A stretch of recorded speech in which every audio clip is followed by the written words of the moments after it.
All right, welcome everybody to Under the Dome. I'm your host, Allen Ulrich, here with my son, actually, Matt Ulrich. Yeah, Bob's not feeling well. He's a little under the weather. And of course, we weren't on last week because of Mardi Gras. And both Matt and I were actually out of town. We had just gotten to Orlando a few hours ago, this time last week. Um, so, you know, we didn't get a chance really to talk about free agency, decisions the Saints have to make with their own roster, as well as decisions they're going to make to maybe add some players via free agency. Because for the first time in I don't know how long, the Saints don't have very much money. They have to move around to get under the cap. The only $6 million over the cap, and they can wipe that out in no time. That's again courtesy of Derek Carr's retirement, but they can make a few moves still to free up as much as 35 million, 41 million total, but 35 million of spending money. Matt, now I know you've been playing with the over the cap stuff and playing with cap calculators to see let me see if I can, how much money I can free up by making a few moves, maybe getting rid of a few players. The Saints have three major players that we know of that will be free agents. Cam Jordan, Demario Davis, and Alante Taylor. Now they've got 19 free agents total. Taysom Hill's also in that mix. But Taysom sounds like they're giving him time, but it feels like they more or less are thinking he's just going to retire.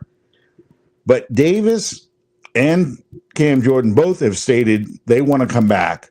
And when it comes to Alante Taylor, there was talk about maybe trading him before the trade deadline this past season.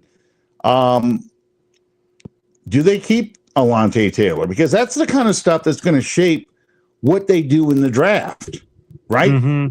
We already know that the Saints want to upgrade the interior offensive line. But my question is, if you're going to lose a Cam Jordan, if you're going to lose a Demario Davis, or especially if you likely lose an Alante Taylor, now you got to replace those guys too. So let me ask you first off, do you think Cam Jordan and Demario Davis come back? I think both of them do come back. If there's one guy that I think could possibly leave, and that might be Demario.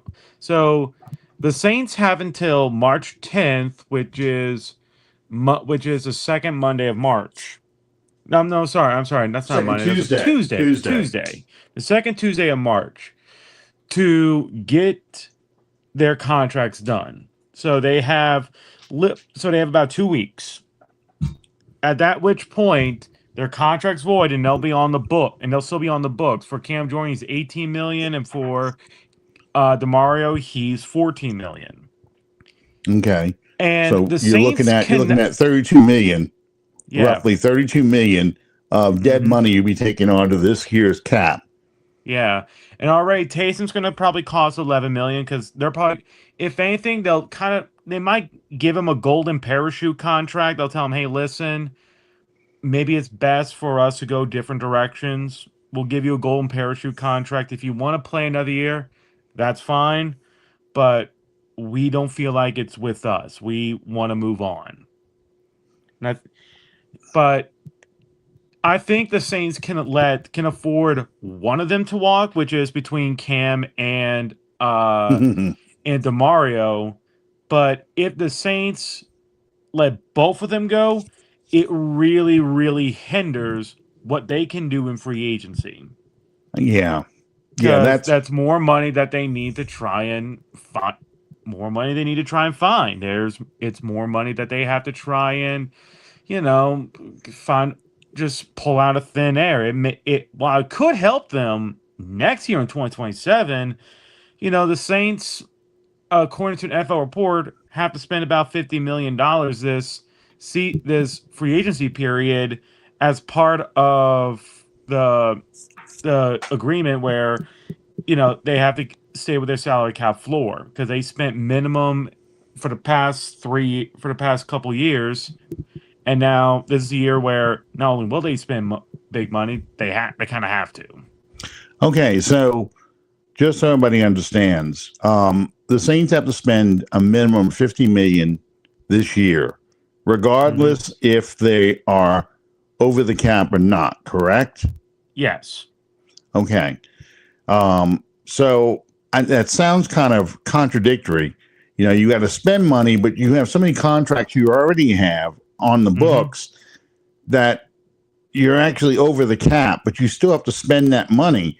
So it's about spending money on new money. If I'm understanding this correctly. Yeah, it's about new money. I think Nick Underhill kind of delves into it a little bit more in his show, but yeah, it's new money. Even if it's like contract extensions, especially bringing in new players in free agency, like you can't go around and just start giving like 3 years, 9 million, 3 years, 15 million, all that. No, you have to splurge a little bit. You have to swing for the fences. Right. What I'm saying is, so the rookie salary cap or the rookie cap money that you spend, that is included in that 50 million, correct? I don't. Or is it all in free agency?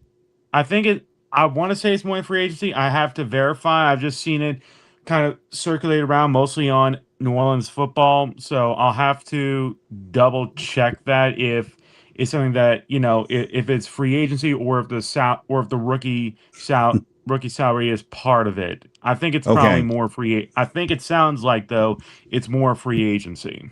Yeah. Okay. Well, I can guarantee they're going to spend more than 50 million on free agents because some of the players they're going to be looking at is obviously interior offensive linemen. But yeah, and this is what someone I talked to on Discord a lot told me, saying the Saints are going to be aiming big for like big name free agents, and they're going for whoever's going to take their money. So yeah, they are going to swing the fences for a guy like David Edwards from Buffalo if he doesn't get tagged. But keep another eye out for Odafe Owe, the former Raven Charger edge rusher. Because they want to bring him in. There's a couple other guys. So they are playing this big money, and you look at the team and you see how many holes there are. You see how many stuff needs to be upgraded and all that kind of stuff. They are going to be spending big, and they are going to be looking for just whoever's going to take their money, and they very much have a position. Like, don't be shocked that they go for Dallas Goedert. Don't be shocked that they go for a couple other guys because they want to improve. They want to improve the roster. They are looking to not just compete; they want to win. Well, yeah, and so some of these players, Dallas Goedert, obviously the tight end from the Eagles. Breece Hall is somebody we keep hearing his name getting bandied about.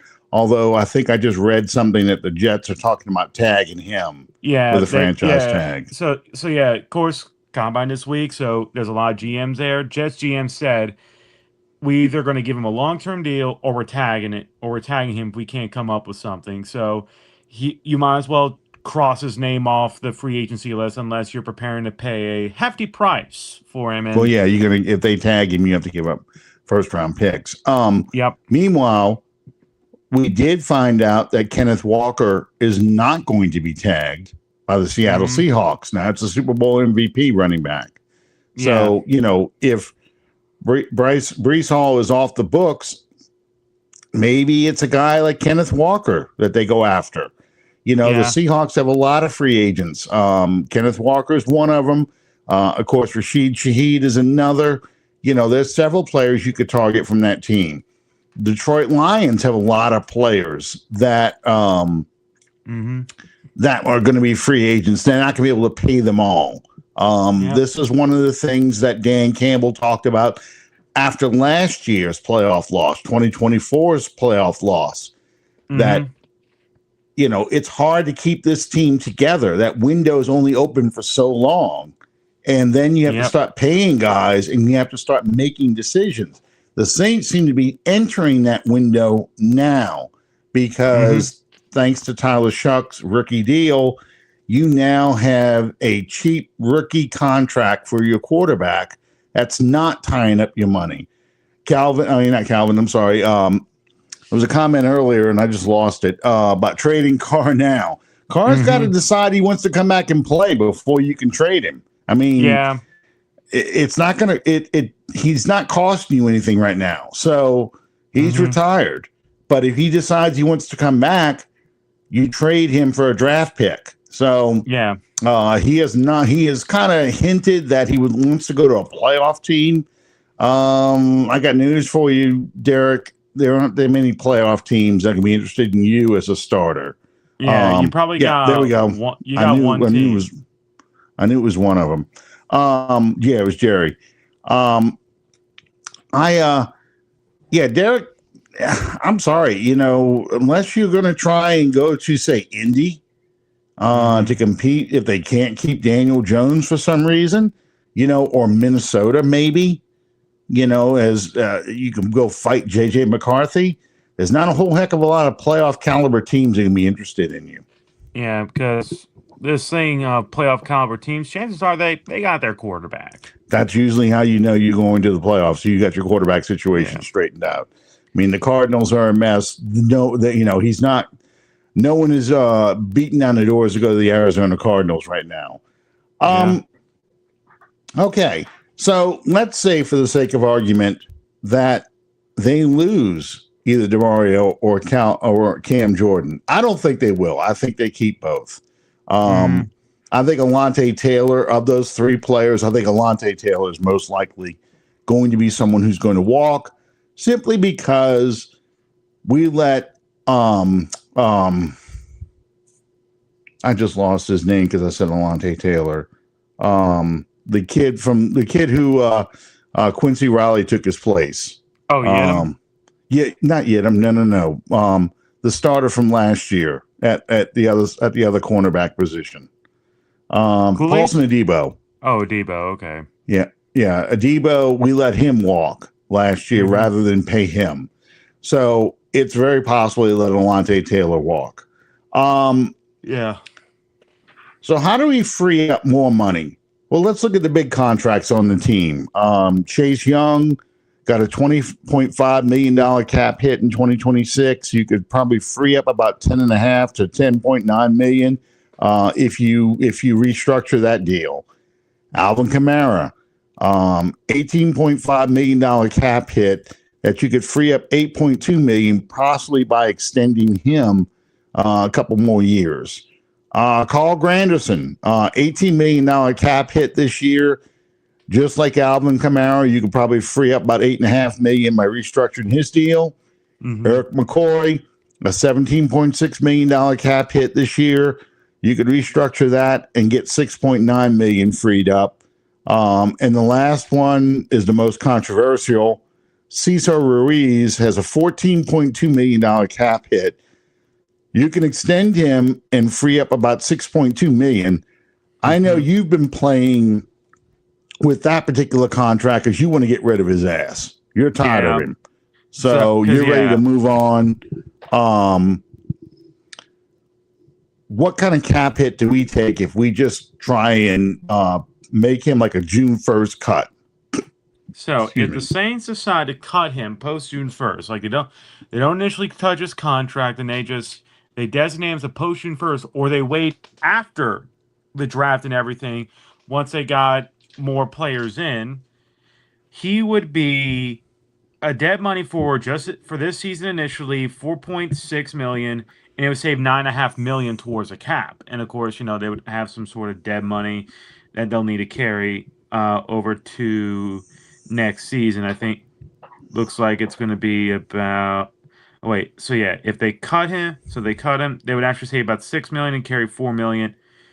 They would carry $7 million, save about $6 million, and carry another $4 million in 2027. So, and with Ruiz, I wouldn't touch his contract initially. I would see how many more players I can get, both in free agency and the draft, that can compete, or at least you have someone. You now brought people in the building, whether it's rookies, more veterans, to get rid of him, because you can't just get rid of him Yeah. and have a hole at two starting guard positions.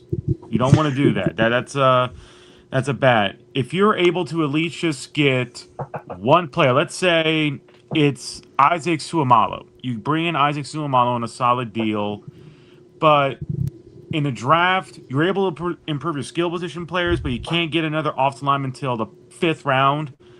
Well, you might want to hold on to Ruiz because at least you have someone in the building that can be a starter until someone beats him out.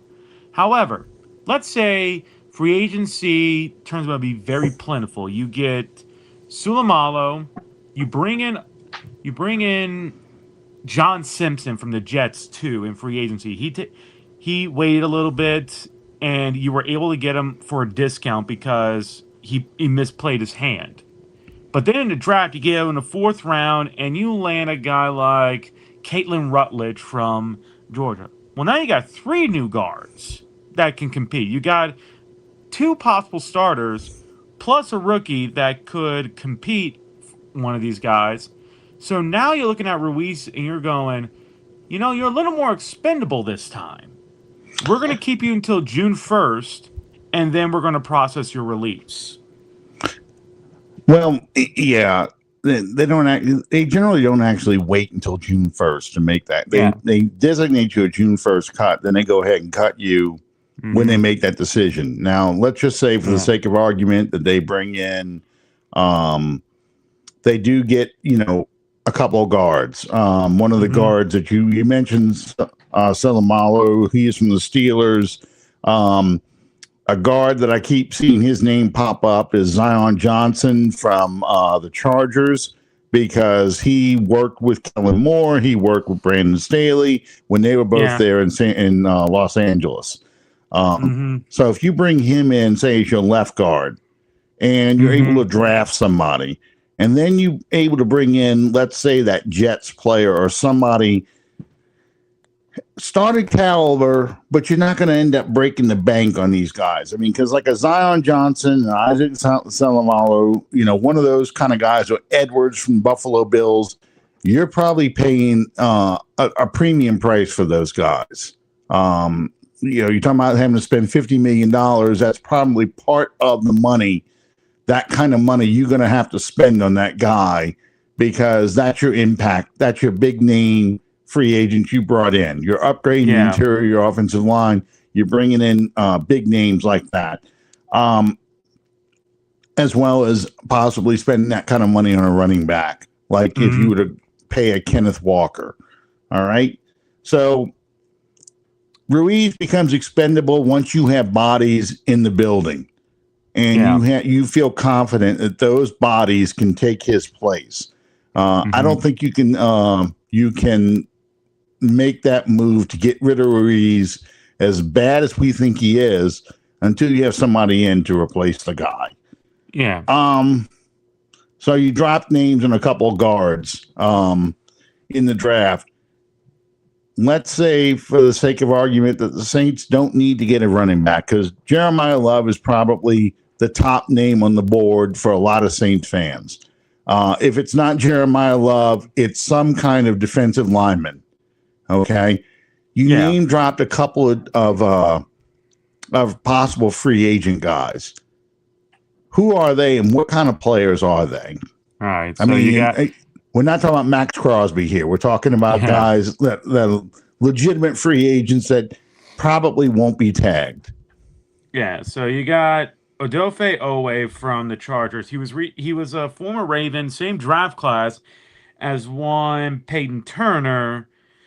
And he was one of the last couple players taken at the end of the first round.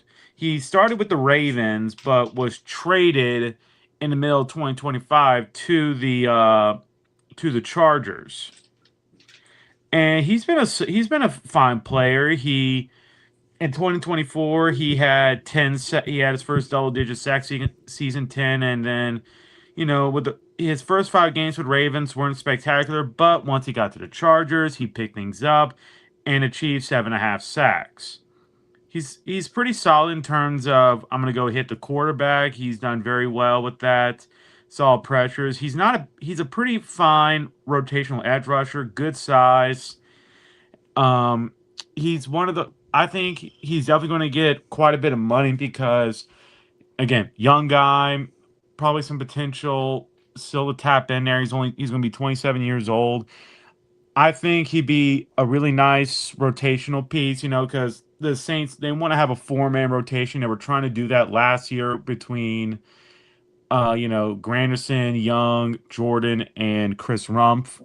And I think Owe would just be a better version of what the Saints got from Chris Rumpf, a much better version. Okay, so you're not talking about somebody who's going to be an impact starter. You're talking about a Hmm. rotational piece. Yeah, Um, but they would pay a premium price for a rotational piece. yeah, I don't think that would be a good move because that's not what you want to spend the money on. You want to spend the Yeah, money on guys who are going to be starters. yeah, Um, but I think you they know, probably would kick him the starter, and they'll do something different with Granderson because they want to have because I think they would have Owe and Chase Young start, and if they do get back Cam Jordan and keep Granderson, they would have a healthy rotation where I think a lot of these guys would play 50 to 60% of the snaps, of the defensive snaps, and you would just have a nice, healthy rotation going along. okay. Well, that doesn't really fire me up a whole heck of a lot. I mean, I'm Yeah. looking, and the great pass rushers obviously don't really hit free agency. Trey Hendrickson's a name that you see is out there now. He plays for San Diego. He plays for Cincinnati. Cincinnati's infamous for not paying people. Um, Hmm. unless you're an offensive skill player, then they're going to pay you a lot of money. Yeah. But they don't pay. They don't pay for offensive linemen. They don't pay. They'll pay one contract for defensive players. They're not going to pay a second one. So, is it? Will Hendrickson hit the market? And if he does, is he somebody the Saints may want to bring back? So, Hendrickson, that's a kind of a tough one because I just don't know if he's a good fit for this scheme. If this was still Dennis Allen's scheme, I would just say yes, yes, 100% yes. But in this scheme, I just don't know if he's going to quite fit. Well, it's Because, funny because Dennis Allen's the one that chased him out of here. yeah. But um, yeah, I don't know. Like, a part of me wants him to be back, but he's going to be 33 years old. He's just, I just don't think it's a good time. I think he's going to be very sought after, and I think there's just going to be, uh, I just don't know. I just yeah, don't, I really don't know. yeah. I just threw that out there because people are asking, whether a guy comes back or not. One of the other guys they keep asking about whether he's going to come back is Rashid Shaheed. And we talked about the Hmm. Seahawks challenges they have with paying a lot of people.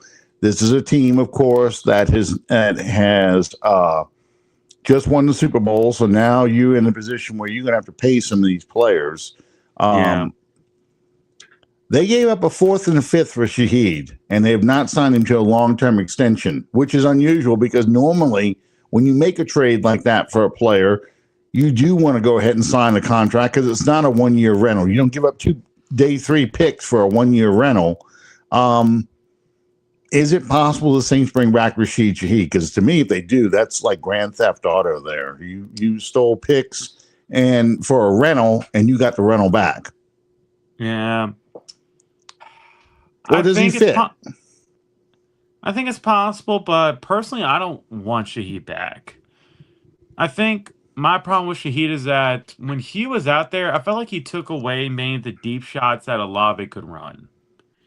Like, because Olave also worked as a deep threat, Mm-hmm. and it felt like with him and Shaheed, it's like Shaheed's not very route savvy, so he could only do The go route. the go routes, the Yeah, deep the rail posts, or and all go that. It route. just felt like he was, and it left Olave more with here are the other routes because Yeah, he can't really do those other routes very well.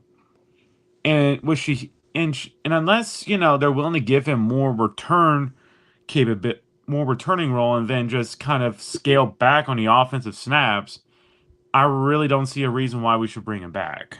Well, yeah, because you just paid this guy a lot of money. If you're going to pay him a lot of money, you can't just have him as a kick returner and you run go routes. You got to do more with him.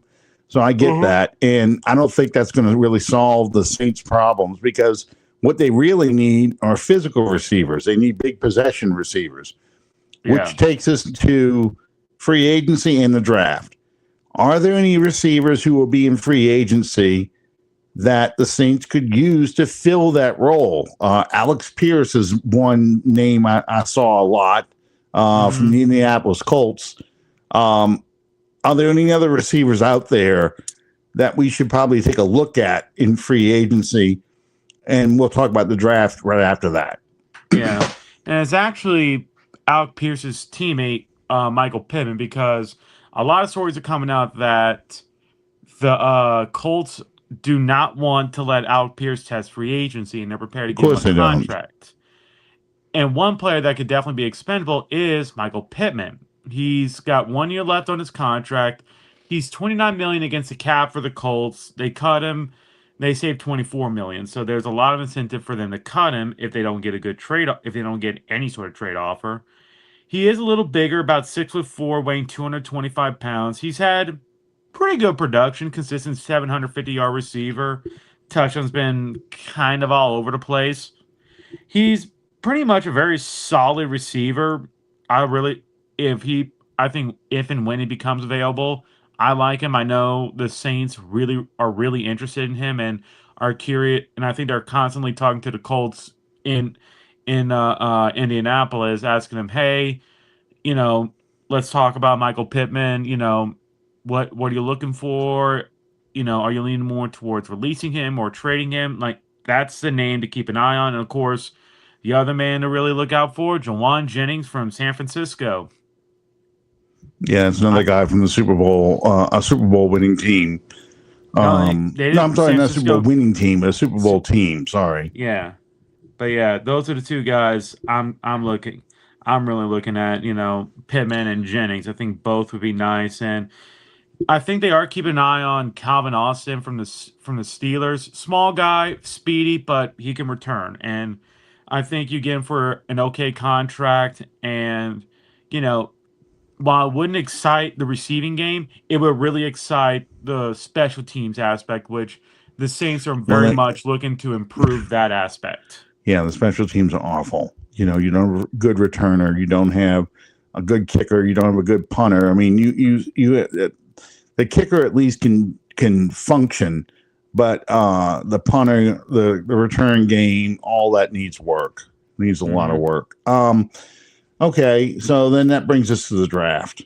Okay, so this is why I wouldn't spend a lot of money on a guy like Rashid Shaheed. This is why I probably wouldn't spend a lot of money on draft picks. Not draft picks, on free agent receivers at all, because you got to pay. Excuse me, you got to pay Chris Olave. Yeah. You did make a trade last year for that kid Polk from New England. Yeah. You have Valet, so there's somebody else there. To me, if you're going to go get a receiver, I think you just draft a guy. So that takes me to Jordan Tyson, who is extremely popular with Saints fans, extremely popular in the draft, and yet his injury history is coming up now. Yeah. And people were saying things like, I don't know if I really want a guy who's going to be with Kendre Miller in the tub all the time. Yeah. Not a dependable guy. I know you were a big Tyson supporter initially. So what do you think about Jordan Tyson? And we'll talk about a couple other receivers too. Yeah. He said Jordan Tyson's like the quintessential Saints receiver. Incredibly talented. Everything just pops when you put on the tape. However, his injury history, they're not red flags, they're red sirens. Yeah. Because he's had a torn ACL. He's had a broken clavicle. And just now, it's a hamstring injury that he's still recovering from, so he won't be participating at the combine. Yeah, I know. And I'm not willing to spend the 8th overall pick on a guy like that. Now, if we're talking like Chris Bell from Louisville, who you could take maybe in the 2nd or 3rd round, That's a Mm-hmm. big difference Yeah. because you might be able to bring him along, give him a red shirt year if it takes to get him to come back. And that to me, Chris Bell, he's got chemistry already with Tyler Shuck because he played with him at Louisville. Mm-hmm. This is his first significant injury that I know of. Yeah. Um, so I mean, I'm more willing to risk it on him as opposed to somebody who's had a lot of injuries in college. But that's not the receivers I would target from the beginning. Is there any Yeah. receiver you would take at 8 overall? And overall, well, you're not gonna like it, but it'd be Makai Lemon, the slot receiver from USC. Oh, no, no, I no, like no.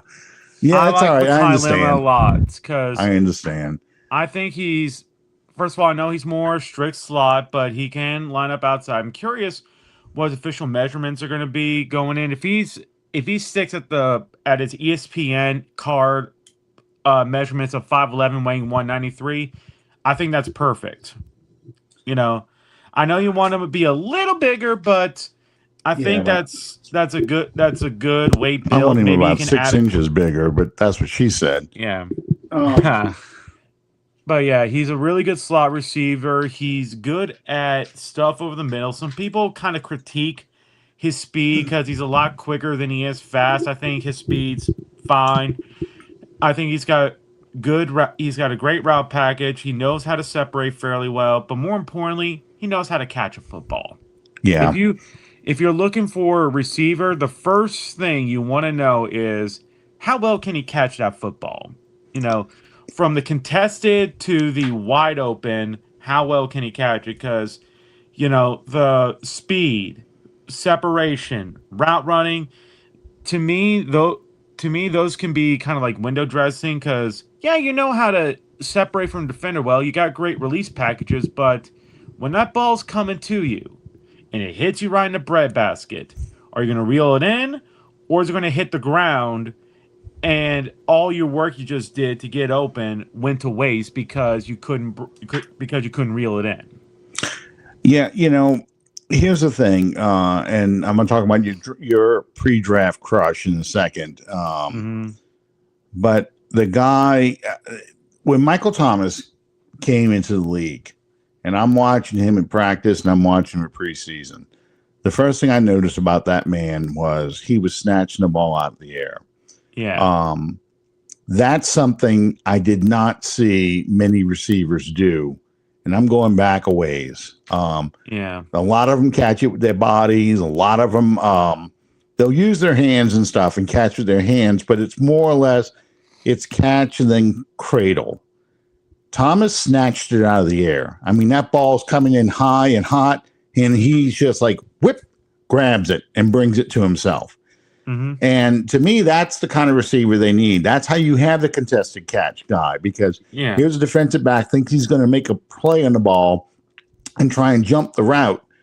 And Thomas or that type of receiver snatches the ball right in front of that defensive back and pulls it in. And to Yeah. me, that's that's the huge thing. So there's only a handful of receivers I'm looking at like that. I'm looking at Mm-hmm. guys 6'2" or bigger, about 205 to 220 in size. Run about a 4.5, 4.4. I don't care about the speed so much because Jerry Rice supposedly ran a 4.7, and he's the greatest receiver ever. Michael Thomas wasn't running away from a lot of people, but he was constantly moving the chains.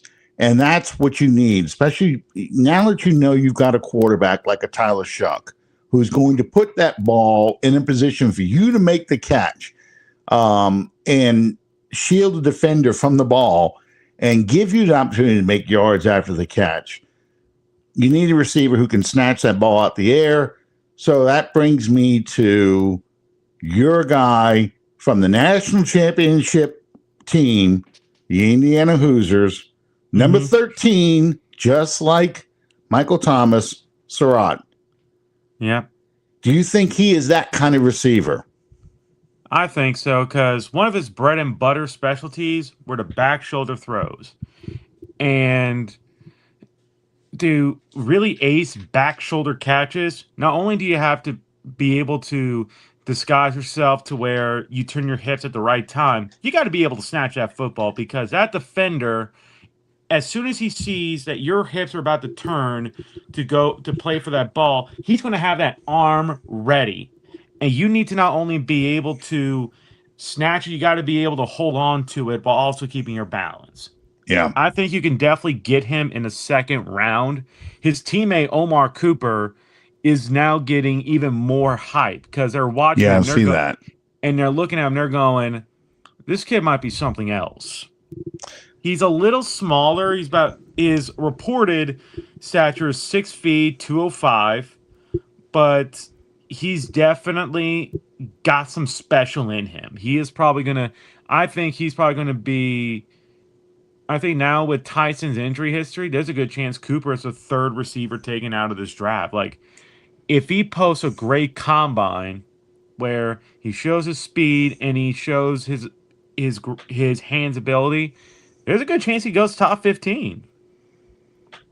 Okay. Well, the one guy we haven't talked about because we've kind of been skipping over quite a few of them going around the horn. Yeah. Would you take Cornell Tate at 8? Ugh. I have a love-hate relationship with Cornell That's Tate. a 6'3", 195 receiver. He is from Ohio State, so that's like the New Orleans had been the New Orleans Saints, farm club. Why do you have a love-hate relationship with Cornell Tate? Tate does a lot of things, does quite a few things well. He separates very well vertically. There are times he can make some really, really good catches. And I think he's done fairly well production wise, even with the amount of talent that just kind of in front of him. He played with Marvin Harrison Jr., Emeka Kuba, Jeremiah Smith, and he's found a way to still make himself stand out. However, I feel like he's at best a really, really good deep threat receiver that can occasionally do other stuff. Yeah, it's interesting you say that because he's got. It'd be interesting to see his time in the combine because his time right now is 4.52. I'm looking at NFL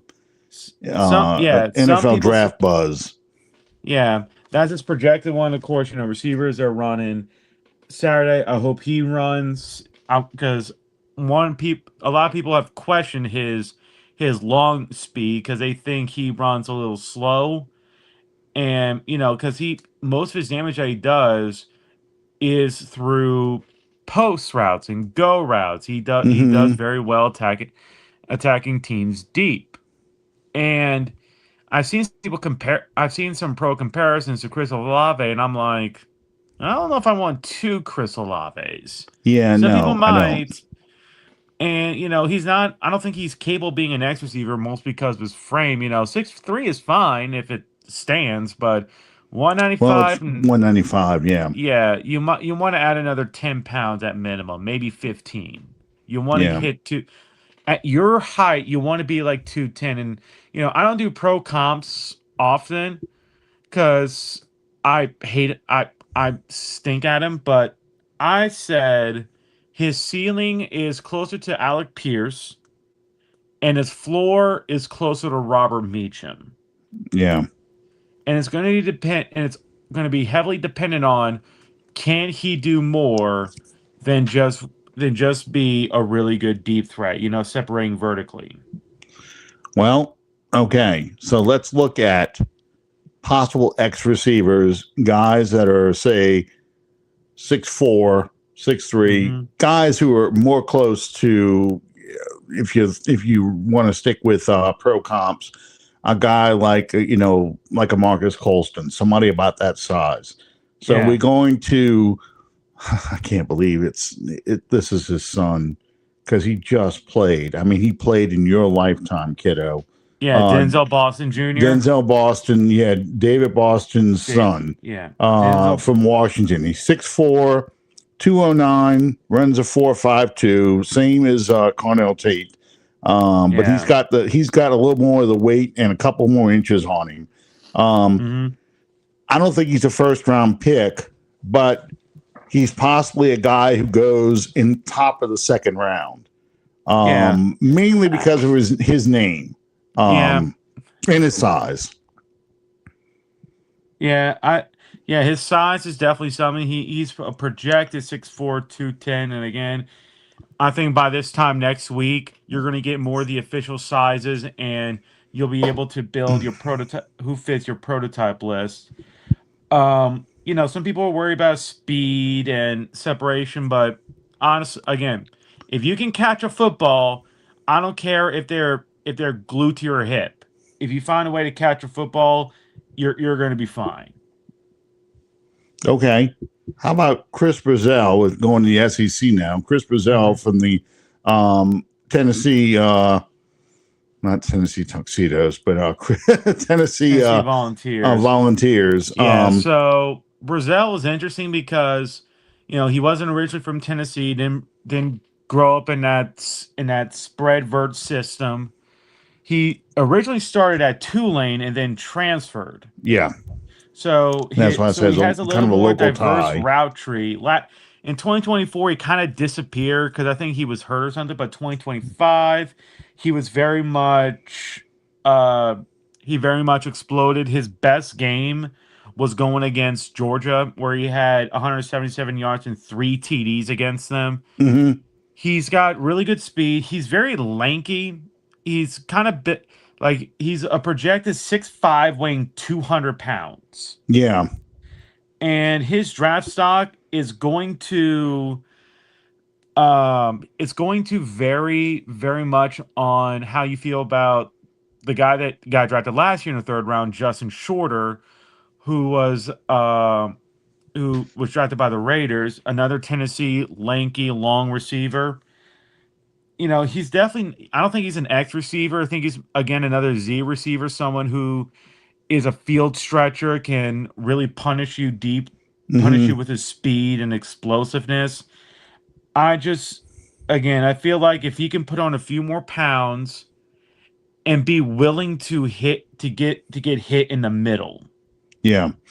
Well, he's tall and thin, so that's what makes it hard to for a guy like him. Yeah. To really be a box out, physical, contested catch, go over the middle, get the ball. He's just not. His frame is wiring. You have to Yeah. see how much more can he fill out? How much more muscle mass can he put on and take those hits? Mm-hmm. So, okay, so the last two guys, Jacoby Lane from Boston College. He's 6'4", 200 pounds, No, he's and another USC receiver. yeah, and Macaulay Fields from Notre Dame. Yeah. And Malachi Fields. Yep. Malachi, sorry. 6'4", 223. He runs a 4.5, but that sounds a lot like what the Saints are looking for. Yeah. As a, big physical. There's somebody who's already got the muscle mass on him at 223, 6'4". He can box out people. He can go ahead and make those kind of catches. I'm not taking him at 8, but these are names. I'm bringing these names up. This is a possible second round, maybe third round be tough. But if Loomis were to break habit and actually trade down for extra picks, these are the kind of guys that I'm looking at the bottom half of the second round, maybe top of the third, if they can last that long, because they're not speed demons. They're size guys. Yeah. Those are guys that I would be looking at hard as possibly my X guy. What is your impression of Lane from Boston College and Fields from Notre Dame? Yeah. So I think Fields. I think before the Senior Bowl, you probably could have got him in the fifth, sixth round. Now I feel like third round, probably top of the third round is probably when he's going to go. Maybe late second round because he's got that size. He's very much plays closer to his build. There's teams worried about his speed concern, but again, if you're looking for a vertical threat and you see Malachi Fields, I wouldn't take him. But if you're looking for a guy who can make catches over the middle, take tough hits, you get a guy like that. Now, Lane, I liked him at first, but I'm also concerned about his build. He's 6'4", but he weighs 196 pounds. And one Yeah. of his biggest concerns I'm seeing written all over is that it's fighting through contact. Oh, yeah. He's not using his size. Yeah, it sounds like it's he can make contested catches, but it's just press coverage, and I think that's more of lack of strength. Yeah. And he needs to add weight. He needs to hit that 205, 210 range, get into and just keep building muscle because you can't be a lanky X receiver Yeah. because you're going against guys that are going to get physical with you, that are going to put their hands on you and try and disrupt you because he's a very long receiver. Like in 2024, he had 12 receiving touchdowns. He was their go-to red zone guy. Hmm. This year was a little down primarily because Makai Lemon exploded and became the Bolitnikov winner. Hmm. But there's definitely there's definitely some pluses. He can catch a football, really good contested catches. He's good at adjustments and making these big reaches. But again, if you can't fight off press coverage, you're going to struggle, and that's something he struggles with. And I think, and again, it's just because of his build. Okay. So, yeah, that's why I'm looking at a guy. I'm probably thinking about him. If the Saints are interested in that guy, it's later in the later day too. Hmm. I'm not going to go out of my way to get a guy like him. Um, Yeah. okay, so the last guy I'm gonna bring up uh, is the Alabama receiver because I'm thinking of you, Calvin, Jermaine Bernard. Am I saying that name right? Is Yeah, it they call him Jeremy, but his full name is Jeremy? Jermaine. Jeremy Bernard. Okay. Yeah. Now this guy, he's not as big as the other ones. He's 6'1", 204. Kind of got a similar build as Chris Olave, but he's a different kind of receiver than Chris Olave. Yeah, he's definitely more. Bama kind of used him as a gadget guy because there were times he lined up in the backfield, took running plays. Mm-hmm. He's definitely more of that bulky build. I wouldn't be surprised if he's closer to 210, 215 at 6'1". He's got. I think he's a very tough receiver. He's got solid hands. Sometimes he just needs to be a little better with catching because there are times he just has these frustrating drops. I think he's got everything you want to check off on. I think his speed is going to be a little bit better than some people think. I think he'll run under that 4.5 speed. But my big concern with him is, for one, he needs to not be afraid of being physical because Mm-hmm. I feel like there are times where if he gets too easily out physicaled by other guys. But I think he plays with solid tempo. I think he's a solid best friend for other receivers.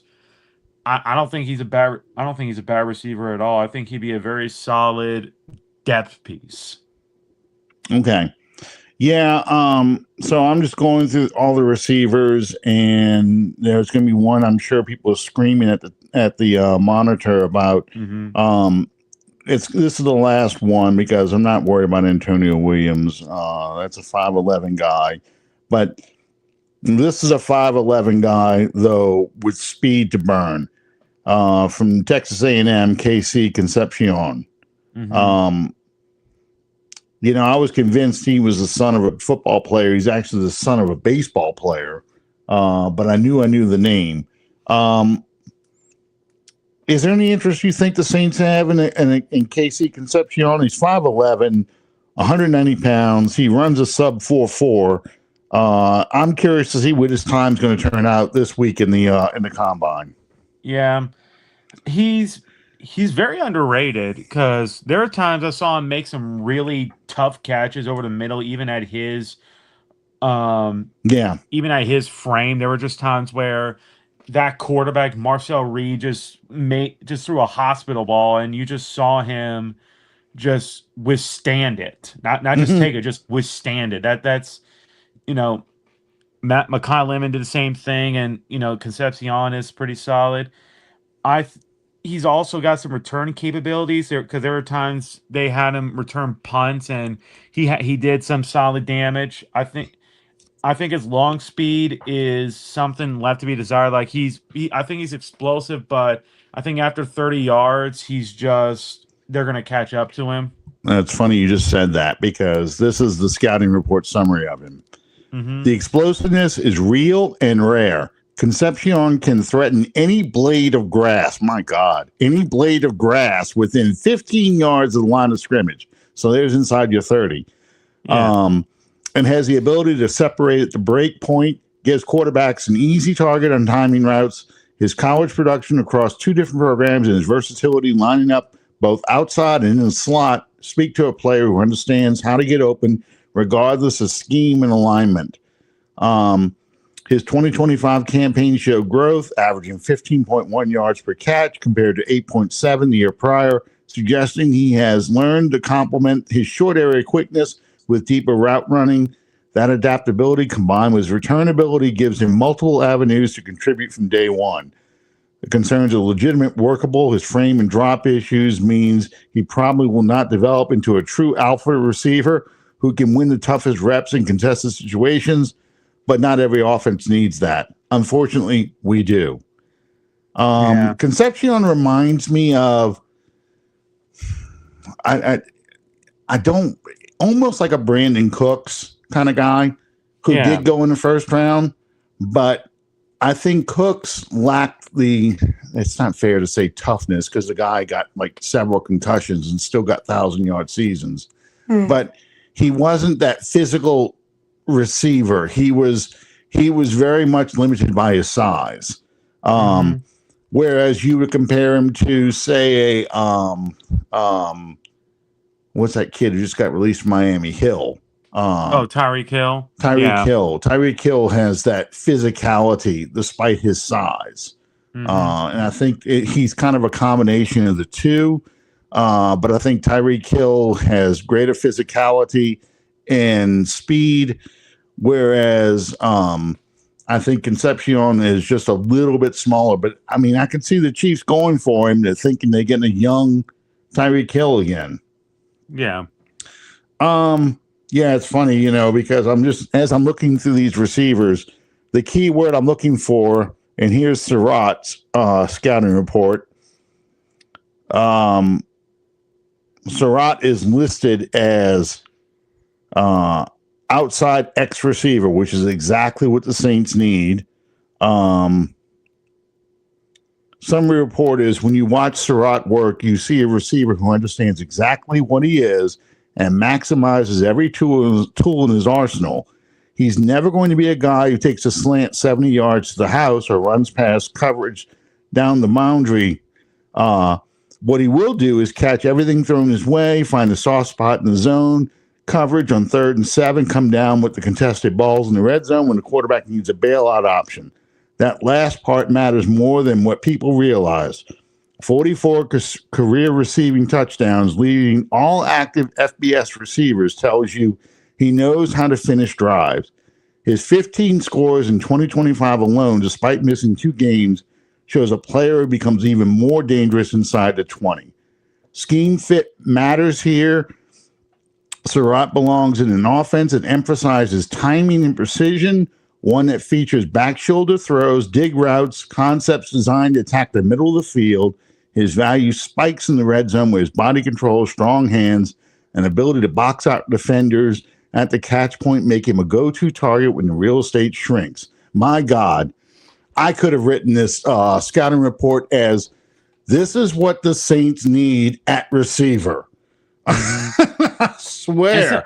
I mean, that just checked every box. And some fans are very nervous about Surratt for some reason. I'm like, listen, watch a tape.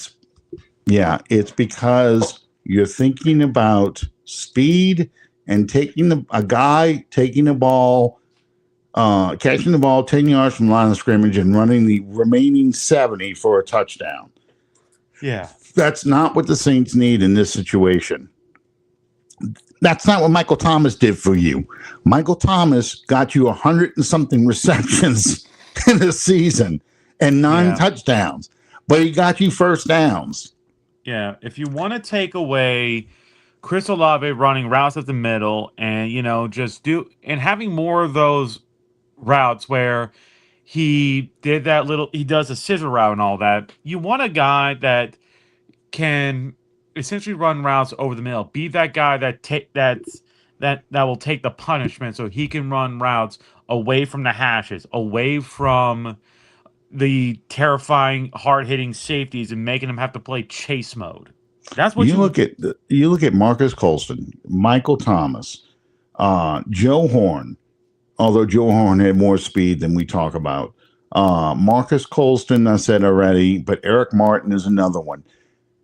You want a guy, you think about the first 8 games when Spencer Rattler was in, how bad this offense was on third down. And a lot of it was because we couldn't protect the quarterback. But the other part of it was we couldn't get guys. We had to scheme guys to come open. We couldn't get guys who could just camp out in the middle, take the big hit, catch the ball, get the first down. When once Shuck came in, Shuck made some plays where he kind of scrambled around, found guys pop open, and was able to hit them to convert third and long.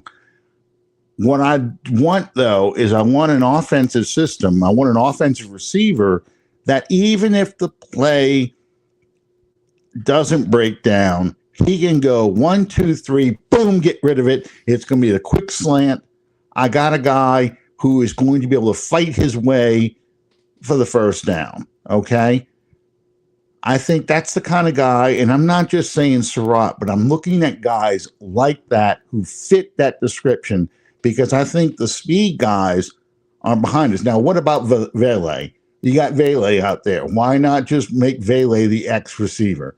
Mm-hmm. I don't feel confident enough in Vele to be the X receiver, but I do feel confident enough that if I got Vele and another physical guy, that, man, I just can create a matchup problem for your defense because who are you going to double? Who are you going to double in that situation? If you have Olave, you've got, let's say, Surratt or someone like a Surratt and Vele out there. And then we throw in Juwan Johnson, or you have maybe Alvin Kamara do a little wheel route behind, come out of the backfield if he's still on the team. You just made it that much harder for the defense to figure out who I'm going to cover because now I got guys that can beat that one-on-one coverage. You can't just blitz my quarterback and try and get him to make a mistake and stop him. You're now making it much harder on the defense to figure out who are we going to take away. When Drew Brees was his most effective, and I'm not comparing Shuck to Drew Brees, don't get me wrong, but when Drew Brees was most effective is when he had multiple targets that he could throw to and can spread the ball around to 7 and 8 different receivers on a drive. And that's what I'm looking for. So I'm looking for pieces that all complement one another in this offense. And I think if we can do that, God, this offense would be so much better. And then you throw in better protection and a running game. Oh my God. That's going to make this team a division winner. That's how you get back to the playoffs. That's how you win playoff games. That's how you win on the road, all those things. So, yeah, I mean, if I sound excited about Surratt or a guy like that, that's why, because I can see where he fits in this offense. And that's what we're looking for in these people. We're looking for pieces that fit in this team that complement what we already have that we know can work. Yeah. And I think, if we were ever to talk about tight ends, there's actually one guy that I think fits perfectly with what Kellen Moore wants and how he could kind of elevate the run game with his blocking. Are you talking about Dallas Goedert? No, this one's in the draft. Oh, who's in the draft? Because we haven't talked a whole lot about the tight ends in the draft because the tight end class is less than overwhelming. In fact, it's very underwhelming. Yeah. The one guy I was talking about is the tight end from Alabama, Josh Cuevas. He's a bit undersized. He's reported 6'3", 252, but he's he's an excellent blocker. He's some like there were just so many times where he got to he got to the second level of his blocking and did a good job sealing and sustaining them. And let's say you get a tight end free agency, whether it's Dallas Goddard or you go after David Njoku.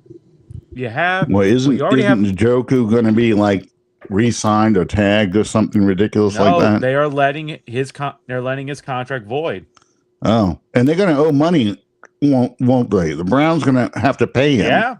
Yeah. I mean, he's going to count dead money against the cap. Brilliant. Yeah, because Typical Browns. because he announced social media about a couple weeks ago that Cleveland told him that they weren't going to try and resign him, and it's because they got Harold Fannin and he did really well in his rookie year, so they want to give him the starter snaps.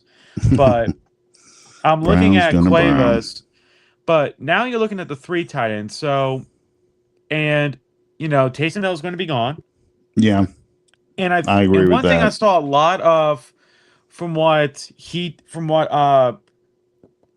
Kellen Moore did, he used one of the tight ends, usually that 3rd tight end, and you saw us a lot out of, like the backup guys from like Welch and this other tight end he got from Philly, that when he would go into that 12 personnel or 11 personnel, he would have the Tyler Shuck motion that tight end and he becomes the fullback, and now they're in a 21 or the 22 that's an personnel. H-back. You use him as an H-back. Yeah. And I think that's what Cuevas would be excellent in. Like that is that elevation guy. And now you have 3 perfect tight ends that can work in Kellen Moore's system. You have a tight end that can be do a little bit of both of catching and blocking. You got the more pure receiver in Juwan Johnson, and then you'll have the 3rd tight end that's more relegated to blocking, that can be that occasional receiver. I'm looking at the top tight ends in this draft. Yeah. And almost all of them are listed as slot receiving tight ends. I'm looking at the top 3 guys, and the guy you just mentioned isn't even in the top 3. Mm-hmm. In fact, I don't see him in the top 12. Yeah, he'll be a little lower, Josh Cuevas. Yeah.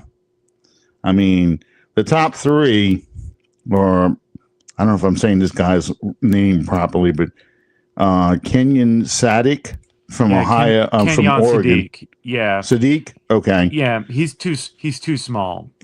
Well, he's 6'3", 245, so he's this is Juwan Johnson. You're looking at you're comparing all these guys to Juwan Johnson. A Juwan Johnson type of guy, except maybe with better hands. But if we're looking at, say, we're talking about. I haven't been looking at the comments. Sorry, guys. I don't want to hurt Guy. I don't want. I'm sorry. Aloha.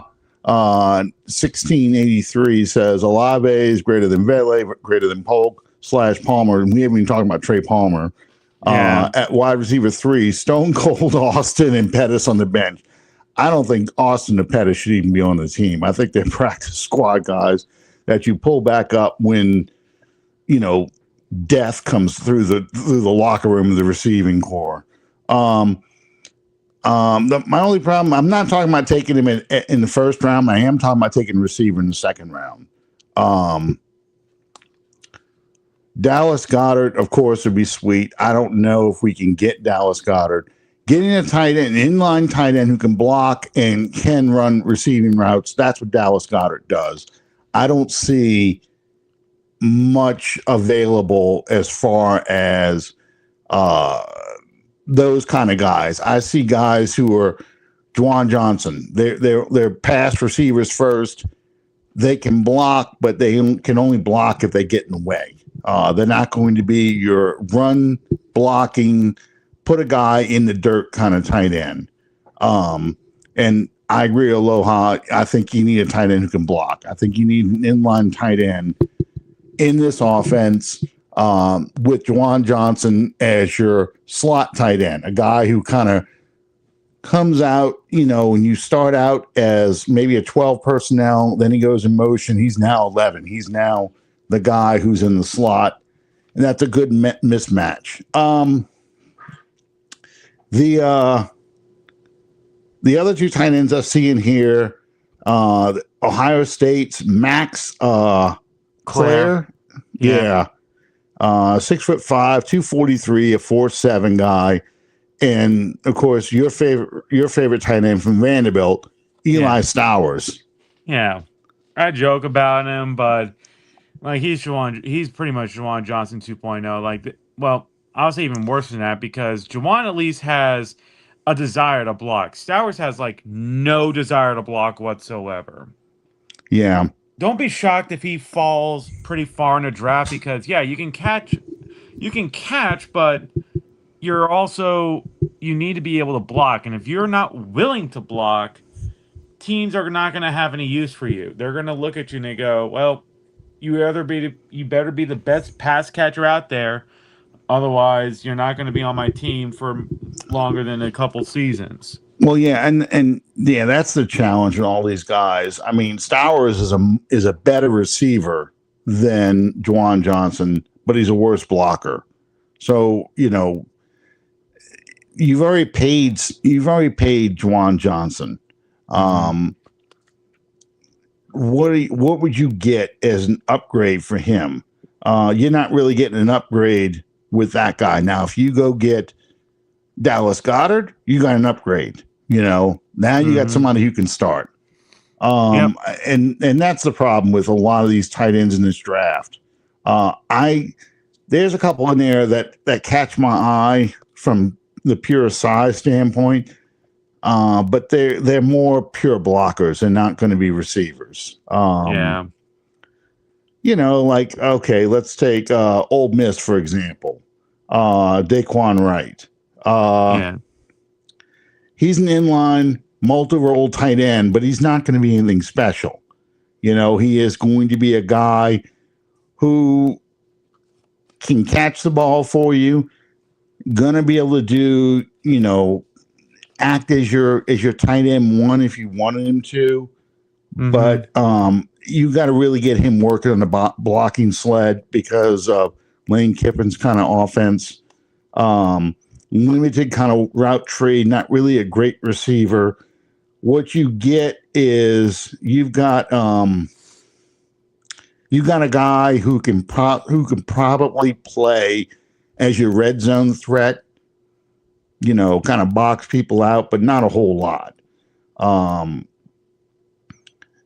So it's like, this is what they say here. Okay. The problem is what happens between the whistles when they don't throw him the ball. His blocking tape is hard to watch at times. The effort fluctuates too much. His technique reverts to a lazy shoulder blocks and half-hearted engagements far too often for a guy who wants to play the wide tight end in the NFL. The raw tools are there in the run game when he decides to bring it. Some of his best pass protection reps show surprisingly good mirroring and anchor, but an NFL coaching staff is going to need to light a fire under him in that area, because right now he's a liability in early downs if he's asked to sustain blocks against NFL caliber defensive ends. I mean, that's not a guy you're going to go and draft. That's probably a guy you're looking at late day 3, 5th round, 6th round pick, something like that. And a guy you're just kind of going, okay, let me see what I can do with him. And you have to feel really good about your tight end coach that can turn him into something. I mean, they even say here, the ceiling here is he's a legitimate starting tight end who gives you matchup advantage as a receiver while holding his own enough in the run game to stay on the field for 3 downs. The floor is a move tight end or a big slot who only sees the field in obvious passing situations. Well, that's again, you're back to Juwan Johnson. Is he better than Juwan Johnson? And excuse me. And unfortunately, most of the tight ends that are available in the draft kind of fall in that category. Yeah. And I think that's kind of why they ended up paying Juwan Johnson what they did. I'm going to scream for a tight end every year that they need to draft a guy. They need a fullback. You talked about going to that the H back kind of guy. I think they need a fullback. So, yeah. Jeremiah Love, last player we're going to talk about in the draft. He's going to be at the combine. Saints fans are in love with him. Some are, some aren't. Let's say the Saints can't get a running back. Do you draft Jeremiah Love at 8? I say yes regardless, but I think if you do not get a running back in free agency, you're kind of screwed. Because my one worry is that you got teams that are also going to be watching Jeremiah Love and getting really, really antsy. Oh, yeah. Because there are 3 teams ahead of the Saints that I'm looking at that could be weird enough to say, yeah, let's go ahead and get Jeremiah Love. That is the Cardinals, the Titans, and the Commanders. What about the Chiefs? Well, we pick in front of the Chiefs. Yeah, but that's never stopped them before. I can see them making a trade. Yeah, we pick in front of us. Yeah, but here's the problem with the Chiefs. They've had a few bad drafts recently. They need some cheap players to kind of help their depth while also helping get them in cap space, because now they're in the Saints problem where they're constantly over the cap. They are going to be paying their players a lot of money. So they can't so while they could trade up and go get Jeremiah Love, if they're like, they could trade with the Commanders and go, we'll give you an extra 3rd and 4th to swap places. But I'm concerned about the 3 teams in front of us because again, the Cardinals are a weird team. James Conner has kind of fallen off a little. Trey Benson can't stay healthy, and the depth is what it is. They want to get rid of that quarterback too. Yeah, they want to get rid of their quarterback too. So they have a multitude of directions they could go. The Titans are fully prepared to build around Cam Ward on offense, but the question is going to be, what are they going to do on defense, because their defense has nothing. Yeah. So then there's the Commanders. They don't have a ton of picks because they sold off many of their picks for all these washed up veteran players. Now, they have an okay running back backfield, but there's no one that's special. They have a solid offensive line, but they're missing that special component at running back, like a really young skill player that they can pair up with their quarterback, Jaden Daniels. What about the guy they loved last year? That they traded Krosky-Merritt? Yeah. I don't know. Like, he was kind of off and on for them. I'm just looking at this from a dumb fantasy perspective, but who knows? I don't know how they really feel about him. Like, they probably think he's good, but they want special. And that's what Love is. He's special. So I can see them, like, let's say David Bailey and Rupert Bain both go in front of him and Arvell Reese is gone. And the trade down offers aren't what they're looking for, because they probably want more top 100 picks. They could say, you know what? Let's go get the sexy player in Jeremiah Love, and we'll worry about everything out afterwards. And to me, here's the thing that you have to watch. I think Love is the primary choice right now, and I'm going to watch Love carefully in the combine and so forth. But if someone gets desperate and trades up to try and get Love, or as Calvin suggested, would we take an extra third if the Chiefs offered it to you to move up to 8 and take Love? I would. Mm-hmm. Um, because here's the thing with Love, if a team is desperate to go up and get him, that probably means one of the defensive ends or edge rushers drops, because, as you know, it's 8 players in front of you. All right, so you're going to move up to take Love. That takes one of those 8 guys that are selected, that are rated as top players on the board, still there at 9 or 10 or wherever, whoever trades up to do this. Okay. Yeah. Whether that's the Texas Tech kid, Cassius Howell. yeah, Okay. whether it's let me go back to the edge, because I had this. So up a there's second Arvell ago. Reese from Ohio State. There's Yes. David Bailey from Texas Tech. There's Yeah, Ruben David Bain Bailey's the from one I was thinking of. Yeah, Ruben Bain from Miami. Mm-hmm. And there, I don't know if Cassius Howell was going to go that high, but that'd be interesting if he did. You know, some people have Peter Woods going up that high. I can see that. I mean, I think Peter Woods is a solid defensive lineman. I think he's probably going to, I think he's going to be one of the fallers. I can see him falling out of the top 15 because, like, he does a good job disengaging from blocks and getting himself ready, but he has such a high missed tackle rate. It's like he gets there, but after that, doesn't really make an impact. Yeah, and I agree with you, Calvin. I don't want Peter Woods at all. How I'm not, you could probably sell me on Howell if you really push it, but I just feel like we've already got a Howell. We got, we've got Chase Young. I need somebody who is going to be a speed demon on that other end that really crashes that line down, so that teams decide, we got to get away from this guy. We got to roll out away from this guy. Believe it or not, we're going to roll into Chase Young's side. And if we can do that, man, that's just so much better, because Chase Young, what Bob Rose always complains about, Chase Young is not a finisher. Chase Young, he did better this past year, but he has struggled to make that close to get to the quarterback, where they were always rolling away from him. Man, if we can get that to come towards him now, God, that's going to be so much better, because now that quarterback's got nowhere to go and he's going to have to step up. Well, hell, that's where, Brian Brzee has to come in and step up and make his plays.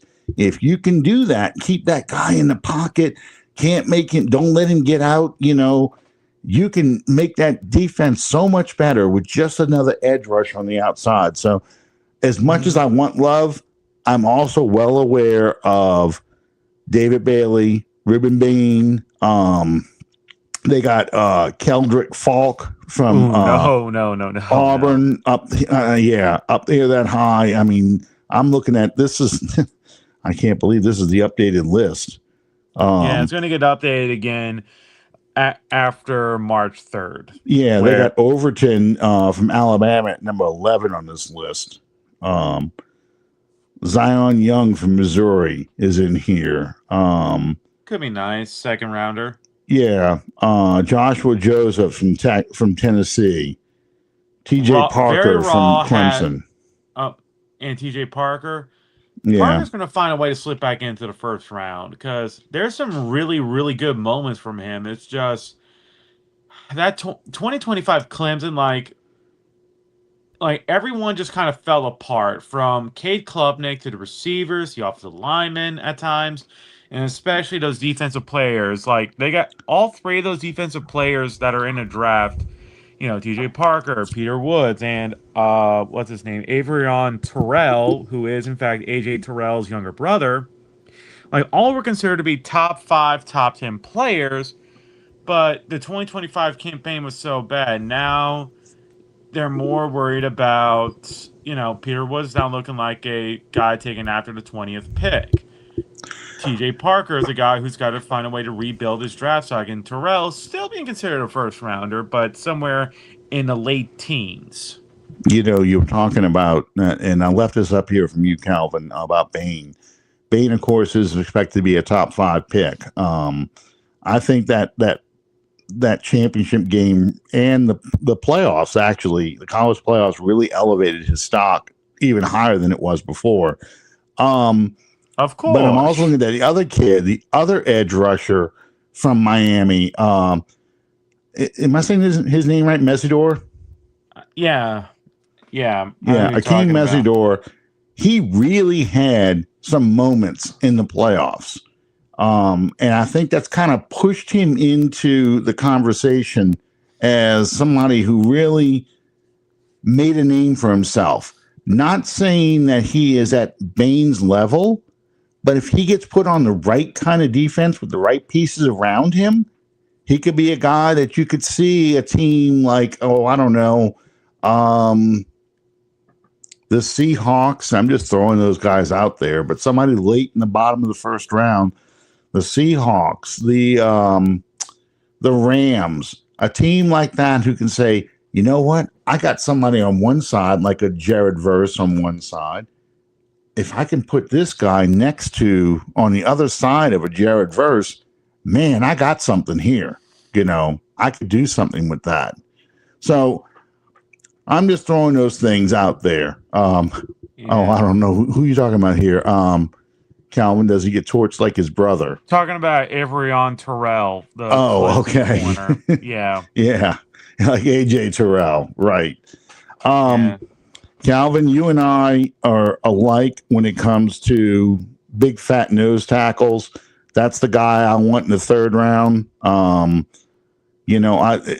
want an impact player in the first round. So, I don't know Sadly, who that's going to be. These nose tackles are going to go in a second round. Like Lee Hunter, the guy I love from Texas Tech, he's going to go in the first round. I think he's going to sneak into inside the top 20 because he has some really good pass rush upside.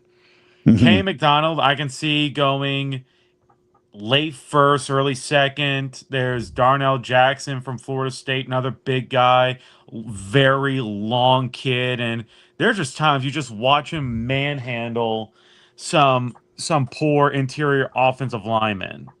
And there are a couple other guys. There's Tim Keenan from Alabama. There's a couple other Deontay Corleone from Cincinnati. Oh, we got to have a Corleone. Yeah, but there's some. But if you want like real cream of the crop, Lee Hunter's probably the best one, and then I don't mind McDonald, but Darnell Jackson from a Florida State, like he's a really good defensive tackle. I doubt he'll be there in the third round, but I think he's a late second round guy. What about a guy like, and I'm going to talk about this other guy in a minute, a little hot. Yeah. But what about Jackson from Oklahoma? Jaden Jackson. He's what? Where's my stats here? He's 6'2", 322. Got a huge butt and a huge legs. Mm-hmm. He looks like they don't have a scouting report on him yet in here. But he looks like a guy who would be very difficult to move in the running game. It's not done yet. They kind of left this open because and this is the problem. You see, this has been updated as of 224, their rankings, but they haven't done all the scouting reports yet on everybody. Yeah. And I don't know too much about him. Like, I look at a lot of the guys, kind of top of the list, but I don't know too much about the Oklahoma guy. It's like I like R. Mason Thomas. He's one of my favorites. Yeah, he's one of the edge rushers.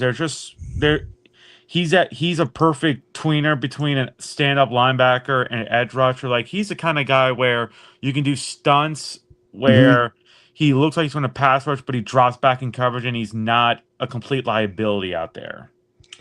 All right. So the last guy we're going to talk about tonight, because you have to, because he's also considered a top 10 pick. Caleb Downs. Yep.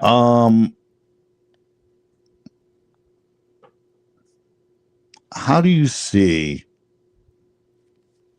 Hang on a second here. Wait a minute. I'm sorry, I hit the wrong year when I brought up these guys.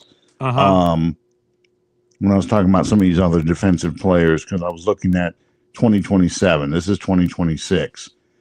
Caleb Downs is rated as the number 2 overall player in this particular one. They got Ruben Bain number 1 overall, Caleb Downs number 2, Jeremiah Love number 3, Fernando Mendoza is the number 4, and then Moaga, the offensive lineman, offensive tackle from Miami, number 5. So Caleb Downs, we're talking about a guy, a safety position that's not a position in need, but is he special enough that you take him at 8 just because he is probably one of the best safeties to come along since the days of Troy Polamalu, Ed Reed, those kind of guys, Sean Taylor, take your pick. Yeah. Would you take a guy like Caleb Downs at 8 if, let's say, somebody trades up for Love, Bain's already gone, you don't want to take Tyson at 8, you really don't want to take a receiver at all at 8, do you take a guy like Caleb Downs just because he's the best player available? Absolutely. With Caleb Downs, there are just times where he's the most intelligent player on the field. Like it's like he didn't just study the tape. It's that he absorbed it into his mind and he knows what you're going to run before you even broke the huddle. Yeah. There are just times where he's in the right position at the right time. He's making a play on the ball one way or another, either an interception or he's hitting that ball out of your hands before you even have a chance to finish completing the catch. Like this is a guy that he elevates a defense from being kind of middle of the pack to being a really dangerous unit. Yeah. There are many drafts where I think every draft I've seen has had Caleb Downs fall to me at pick 8. Because safety is basically you don't like him until you need one. Yeah. Yeah. And I totally agree with that. Yeah, and definitely there are teams in front of us that could go get him. The Cardinals could definitely do it. The Commanders, they certainly need a guy like him. And you wait once the Saints pick and they don't get him, he can go pick 9. He can go pick 9 to the Chiefs. He can go pick 11 to the Cincinnati Bengals. You can go to the Miami Dolphins. Like there's no way he's leaving a top 15. But if he's there at 8, he's not even leaving top 10. Oh yeah. I don't think he leaves top 10. In fact, I think if let's just say every player the Saints were interested in went 1 through 8, and what you're left with is maybe a couple of receivers who fell and Caleb Downs, I'm taking phone calls. Don't misunderstand me. I'm taking phone calls to trade down, and I'm seeing how far I'm going to trade down. Okay. Yeah. What kind of picks am I going to get for that pick at number 8? I'm probably not taking phone calls to fall to the lower teens and the 20s. I'm not doing that. Yeah. I'm not answering those calls. But if I'm looking at, okay, let's say the Chiefs want to move up to get him. Let's say somebody at 11 or 12 wants to move up to get him. And it's not a divisional foe, obviously. Yeah. I'm taking the phone call. Yeah. I'm taking the phone call and seeing what they're going to give me for that and weigh it against what's going to be available later on in that first round. If at 11 and 12, I can still get a top edge rusher, or I can still get maybe maybe a receiver. Maybe I can get a Carnell Tate or someone a good receiver there, I might pull the trigger, but it'd be hard because I'm going to have to get a lot of picks for that. And what I'm saying is I'm going to get a lot of high picks, day 2 picks, to move down to do that. We kind of saw that. Here's an interesting one. So okay, so your pick 8, Jeremiah Love. He went pick 7 to the Commanders. Pick 8. The best player available is Caleb Downs. Mm-hmm. You get a draft call from the Miami Dolphins. Okay. They offer, of course, their first round pick, the 11th pick, mm-hmm. 2 third-round picks, and as their own, and a pick they got from Philadelphia, and a 2027 draft pick. Probably another third-rounder. How would you feel about that? I mean, really tempting because now I've turned 1 pick into basically 4 picks. Okay, because I've still got my first-round pick. I'm only going down a couple slots, but I'm picking up 2 extra thirds, so I now have 3 third-round picks. In the draft. Plus, I got a pick. I doubt it'll be a third in 2027. I'm thinking more of a day 3 pick in 2027. But I'm building up. I'm building up stock. I'm building up players. And whatever you always said about Mickey Loomis, part of the reason Mickey Loomis has had problems in the draft is because we draft too fewer players.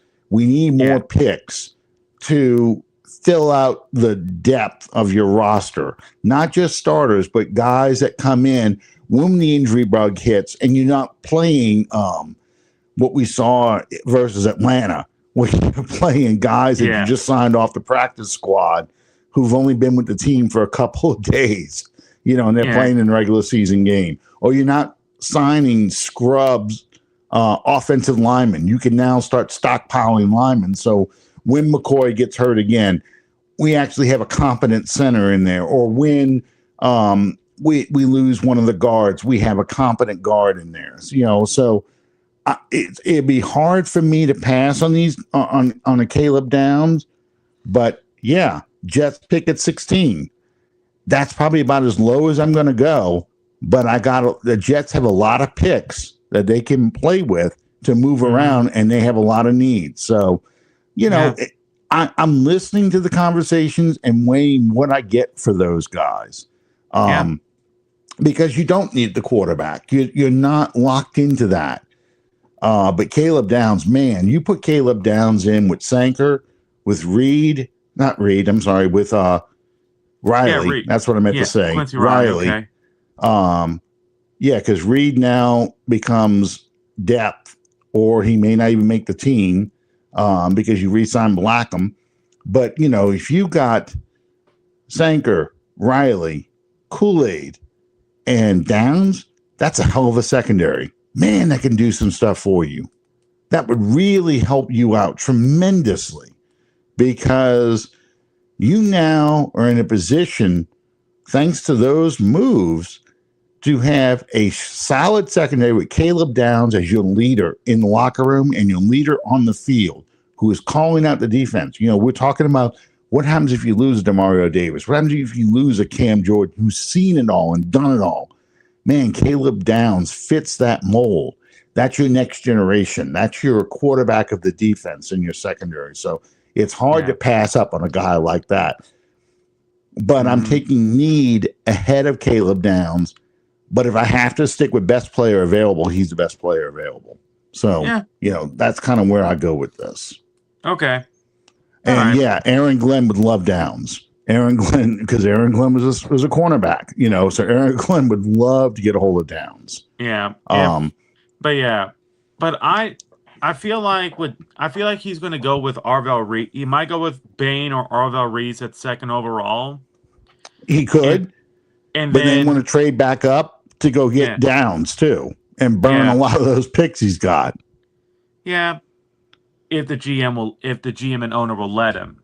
Yeah, well, that's, and it also depends if they get a quarterback in free agency, again. And I don't know if they can do that. Nussmeier. Garrett Nussmeier. Yeah. We'll talk about quarterbacks next time. Matt, I kept you on longer than I wanted to. I know I kept you on longer than I would have kept Bob.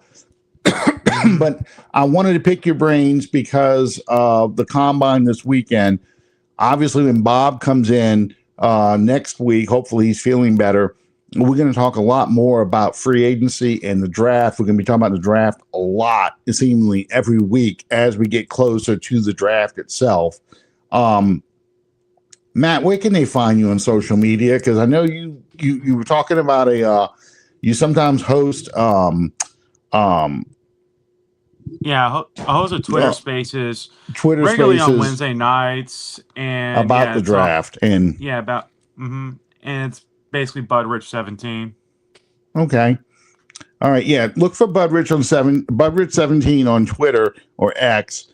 He holds spaces, meetings, or conversations. You're welcome to join in about the draft. I know you're probably going to do one right before free agency. We are going to start hearing as of this week. I know they just did Kyle Pitts getting the franchise tag for the Falcons. Oh, thank you, Atlanta, for so screwing yourselves. You do it every year. You just gave name brand Juwan Johnson some top money in Kyle Pitts.